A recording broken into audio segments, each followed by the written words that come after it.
সংসদের অসীম ক্ষমতা রয়েছে, বিশেষ অধিকারে যে প্রশ্নটি আমি তাকে তুলতে বলেছি, বিশেষ অধিকার প্রশ্নে যে কোনো নাগরিককে তিনি যতই ক্ষমতাধর হন তাকে জাতীয় সংসদে সে বিশেষ কমিটির সামনে উপস্থিত হওয়ার জন্য বাধ্য করা যায়।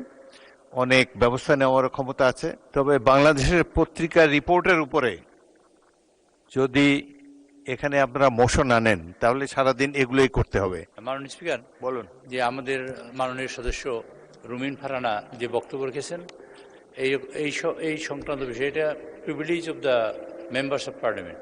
আরেকজন সদস্য বক্তব্য রেখেছেন, মাননীয় স্পিকার, আমাদের একটা কমিটি তৈরি হয়েছে ইতিমধ্যে।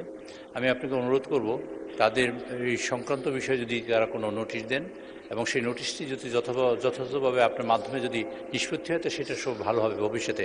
আর একটা বিষয় মাননীয় সদস্যবৃন্দের কাছে আমি আপনার কাছে আপনার মাধ্যমে অনুরোধ করতে চাই, সংসদ সদস্যদের গুরুত্ব এবং জাতি তাকে গুরুত্ব দেয় এবং তাদের প্রিভিলেজ এবং তাদের যে অধিকার সেটাকে এই সংসদ অত্যন্ত গুরুত্ব প্রদান করে।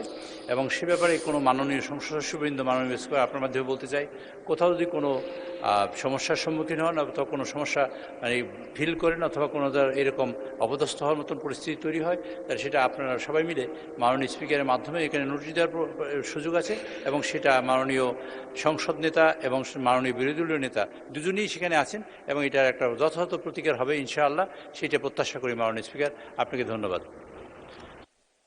ধন্যবাদ মাননীয় চিফ হুইপ। তবে বাংলাদেশের পত্রিকার রিপোর্টের উপরে যদি এখানে আপনারা মোশন আনেন তাহলে সারাদিন এগুলোই করতে হবে। বাংলাদেশের সংবাদপত্র তারা স্বাধীন, তবে প্রেস কাউন্সিল আছে, আমাদের তথ্যমন্ত্রী আছেন, এবং কোনো মাননীয় সদস্যের বিরুদ্ধে মানহানিকর অরুচিকর যদি কোনো বক্তব্য কেউ দেয় তাহলে আপনারা নোটিশ দিবেন, এ ব্যাপারে প্রয়োজনীয় ব্যবস্থা গ্রহণ করা হবে। সংসদের অসীম ক্ষমতা রয়েছে, বিশেষ অধিকারে যে প্রশ্নটি আমি তাকে তুলতে বলেছি, বিশেষ অধিকার প্রশ্নে যে কোনো নাগরিককে তিনি যতই ক্ষমতাধর হন তাকে জাতীয় সংসদে সে বিশেষ কমিটির সামনে উপস্থিত হওয়ার জন্য বাধ্য করা যায়। অনেক ব্যবস্থা নেওয়ার ক্ষমতা আছে, তবে এ ব্যাপারে প্রয়োজনীয় ব্যবস্থা গ্রহণ করা হবে লিখিত নোটিশ দিলে।